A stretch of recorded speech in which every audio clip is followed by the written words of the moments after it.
नमस्कार साथियों, चैनल में पुनः आप सभी का स्वागत है। देखते हैं आजकल के क्लास में मैं संयुक्त राष्ट्र संघ को बता रहा हूँ। संयुक्त राष्ट्र संघ के विशिष्ट अभिकरण के संबंध में चर्चा हो रही है। उसी क्रम में देखते हैं एक संगठन है, यूँ कहें कि एक बैंक है, विश्व बैंक। नाम सुना होगा, बहुचर्चित नाम है विश्व बैंक, जिसे आप WB कहते हैं, यानी वर्ल्ड बैंक। तो विश्व बैंक जो स्थापित किया गया था ये 1944 में स्थापित किया गया था, और कार्य रूप में जब ये आया तो 1946 में आया, यानी काम करना शुरू किया था 1946 में। तो 1944 में स्थापित हो गया था विश्व बैंक और 46 में कार्य करना शुरू किया। वर्तमान समय में जितने भी संयुक्त राष्ट्र संघ के सदस्य देश हैं, यानी कि 188 देश जो हैं विश्व बैंक के सदस्य हैं। और मुख्यालय जो इसका है विश्व बैंक का, यह है वाशिंगटन DC में इसका मुख्यालय है। तो वाशिंगटन DC इसका मुख्यालय है। उद्देश्य क्या है विश्व बैंक का? उद्देश्य क्या है? सदस्य देशों के मध्य पूंजी के विनिमय, है ना, पूंजी के विनिमय को प्रोत्साहन देना। यानी कि जो सदस्य देश हैं विश्व बैंक के, उनके मध्य क्या है? पूंजी का विनिमय करना, साथ ही साथ सार्वजनिक एवं निजी ऋण उपलब्ध कराना, है ना। सार्वजनिक संस्थाओं के लिए या कार्य के लिए, निजी कार्य के लिए भी ऋण उपलब्ध कराता है, ठीक है ना। तो यह विश्व बैंक का मुख्य रूप से काम है। तो पूंजी का विनिमय करना और सार्वजनिक एवं निजी संस्थानों के लिए ऋण उपलब्ध कराना, यह विश्व बैंक का काम है। इसका मुख्यालय वाशिंगटन DC में है। 188 देश इसके सदस्य हैं, ठीक है ना। अगला देखते हैं, अगली जो संस्था है तो संयुक्त राष्ट्र मानवाधिकार परिषद। तो देखिए, संयुक्त राष्ट्र मानवाधिकार परिषद कहिए या आयोग कहिए, ठीक है ना। संयुक्त राष्ट्र मानवाधिकार परिषद ही बाद में इसका नाम बदल दिया गया, आयोग कर दिया गया। तो संयुक्त राष्ट्र मानवाधिकार आयोग हो गया, तो परिषद से वह आयोग हो गया। यह लेटेस्ट में स्थापित संस्था है, ठीक है ना। संयुक्त राष्ट्र मानवाधिकार आयोग जो या परिषद जो स्थापित हुआ था 2006 में स्थापित हुआ था, ठीक है ना। और जो सदस्य देश हैं 47 सदस्य देश इस मानवाधिकार परिषद के सदस्य हैं। यानी संयुक्त राष्ट्र मानवाधिकार परिषद या आयोग के 47 सदस्य देश इसके वर्तमान में जुड़े हुए हैं। उद्देश्य देखते हैं क्या है। तो जैसा कि नाम से मानवाधिकार, ठीक है ना। तो सदस्य देशों के मध्य क्या है? मानव अधिकारों की रक्षा करना तथा शांति एवं सहयोग, इसका मुख्य लक्ष्य है, ठीक है ना। तो संयुक्त राष्ट्र मानवाधिकार आयोग का मुख्य लक्ष्य है, या परिषद का मुख्य लक्ष्य है, जो सदस्य देश हैं उनके मध्य क्या है? उनके मध्य अधिकारों, मानव अधिकारों की रक्षा करना है, और साथ ही साथ शांति और सुरक्षा भी इसका मुख्य उद्देश्य है, ठीक है ना। अगला देखते हैं, बहुत ही इम्पोर्टेंट है ये, और बराबर कंपटीशन में ये प्रश्न बना रहता है। यूनेस्को नाम सुना होगा। तो यूनेस्को, है ना, यूनेस्को। अब यूनेस्को जो ये संस्था है, देखते हैं इसका पूरा नाम है यूनाइटेड नेशंस एजुकेशनल, है ना, साइंटिफिक एंड कल्चर। देखिए कितनी बातें कह रहा है कि जो यूनेस्को है, देखिए हिंदी में यूनेस्को, इंग्लिश में यूनेस्को, है ना, यूनेस्को।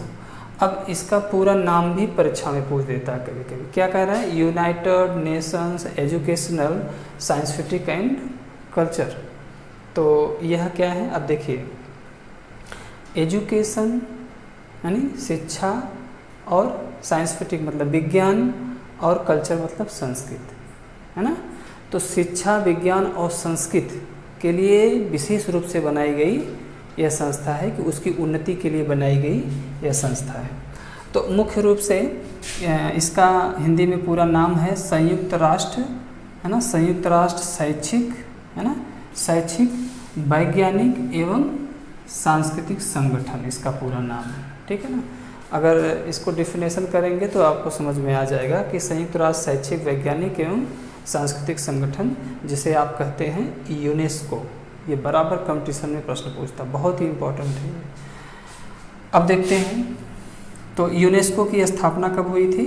1946 में इसे स्थापित किया गया था, ठीक है ना, बहुत ही इम्पोर्टेंट है, 1946 में स्थापित किया गया था। और मुख्य रूप से जो उद्देश्य इसके हैं, किसके?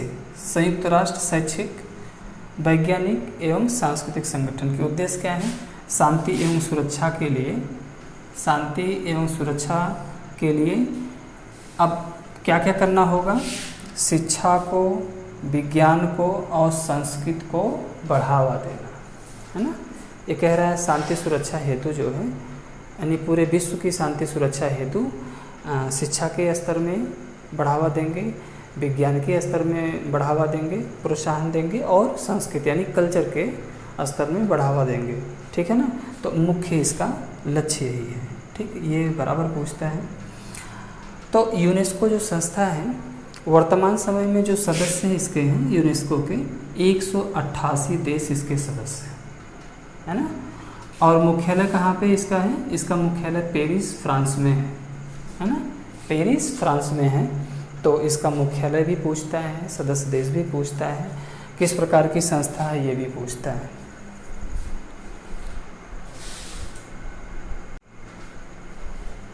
चलिए आगे की तरफ देखते हैं। यूनिसेफ बहुत ही इम्पोर्टेंट है, जितना इम्पोर्टेंट यूनेस्को है उतना ही इम्पोर्टेंट यूनिसेफ, ठीक है ना। तो यूनिसेफ हिंदी में, इंग्लिश में भी यूनिसेफ, ठीक है ना। अब क्या कह रहा है? पूरा नाम है यूनाइटेड नेशंस चाइल्ड्स, है ना, इमरजेंसी फंड। देखिए, united nations childs emergency fund. अब ये फंड की बात कह रहे हैं, ठीक है ना। अब मुख्य रूप से देखिए, चाइल्ड्स का नाम आया है, यानी बच्चों की एक तरह से संस्था है, बच्चों की देखरेख के लिए। तो इसको आप इसी तरह से समझ जाएंगे, है ना। तो जो स्थापना हुआ था किसका? यूनिसेफ का। यूनिसेफ जब स्थापित हुआ था तो 1946 में स्थापित हुआ था, है ना। यूनिसेफ की स्थापना 1946 में हुई थी। सदस्य देश जो वर्तमान में हैं यूनिसेफ के 130 देश इसके सदस्य हैं यूनिसेफ के, ठीक है ना। अब उद्देश्य क्या है? बाल कल्याण यानी बालकों की देखरेख है, उनके जो माँ हैं उनकी देखरेख है, यानी बालकों के स्वास्थ्य, है ना, और पोषण आहार का उत्तम स्तर बनाना, या बालकों के कल्याण और माताओं के लिए पोषण आहार की व्यवस्था करना, है ना। तो इस तरह से पोषाहार की जो व्यवस्था होती है वह माँ के लिए, बालकों के लिए जो होती है, ये खासकर इसके लिए फंड की व्यवस्था यूनिसेफ करता है ना। तो खासकर ये वैश्विक स्तर पर जितने भी बालक हैं, उनकी माँ हैं, उनके स्वास्थ्य की देखभाल के लिए ये फंड उपलब्ध कराता है, और साथ ही साथ उन्हें पोषाहार देने के लिए भी यह कार्य करता है। तो बहुत ही इम्पोर्टेंट है ये यूनिसेफ। जैसे यूनेस्को था उसी तरह यूनिसेफ है। सदस्य मैंने बताया 130 हैं। हाँ देखिए, मुख्यालय कहाँ इसका है? न्यूयॉर्क में, है ना। किसका? यूनिसेफ का मुख्यालय न्यूयॉर्क में है, ठीक है ना। ये तो समझ में आ गया होगा। अगली जो संस्था है देखते हैं, विश्व मौसम विज्ञान संगठन। विश्व मौसम विज्ञान संगठन जिसे आप कहते हैं WMO, है ना। WMO यानी वर्ल्ड मेट्रोलॉजिकल, है ना, वर्ल्ड मेट्रोलॉजिकल ऑर्गेनाइजेशन, यानी कि हिंदी में कहेंगे विश्व मौसम विज्ञान संगठन, ठीक है ना। अब देखते हैं कि स्थापना कब हुई थी इसकी। तो विश्व मौसम विज्ञान संगठन की स्थापना 1947 में की गई थी, ठीक है ना, बहुत देर से की गई है। जो सदस्य हैं इसके, है ना, WMO के जो सदस्य हैं 179 देश इसके सदस्य बनाए गए हैं, ठीक है ना। इसका मुख्यालय जो है ना, WMO का मुख्यालय जो है जिनेवा में है, यानी स्विट्ज़रलैंड में इसका मुख्यालय बनाया गया है। उद्देश्य क्या है देखते हैं। WMO का उद्देश्य क्या है कि मौसम विज्ञान संबंधी विषयों पर अंतर्राष्ट्रीय सहयोग तथा प्रयोगशाला की स्थापना करना, यानी कि मौसम विज्ञान संबंधी जो भी अपडेट होती है या उसमें कुछ परिवर्तन लाना है या मौसम विज्ञान संबंधी सही जानकारी व्यक्ति तक पहुंच सके, इसके लिए अंतर्राष्ट्रीय सहयोग की भी बात कह रहा है और साथ ही साथ ऐसे प्रयोगशाला स्थापित करने की भी बात कह रहे हैं कि जो सभी जानकारी, सटीक जानकारी समय से व्यक्ति को मिल सके। तो इसके लिए WMO का कार्य करता है। तो जितनी भी संस्था है ये बहुत ही इम्पोर्टेंट है, बराबर इससे प्रश्न पूछता है। मैं आपको 4 ही बात पर फोकस दे रहा हूँ, ठीक है ना।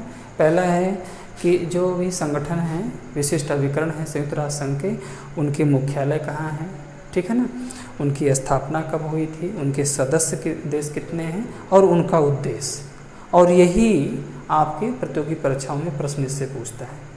तो मुझे विश्वास है कि वीडियो आपको ज़रूर अच्छी लगी होगी, और जब अच्छी लगी होगी तो चैनल को ज़रूर सब्सक्राइब करिए, शेयर करिए।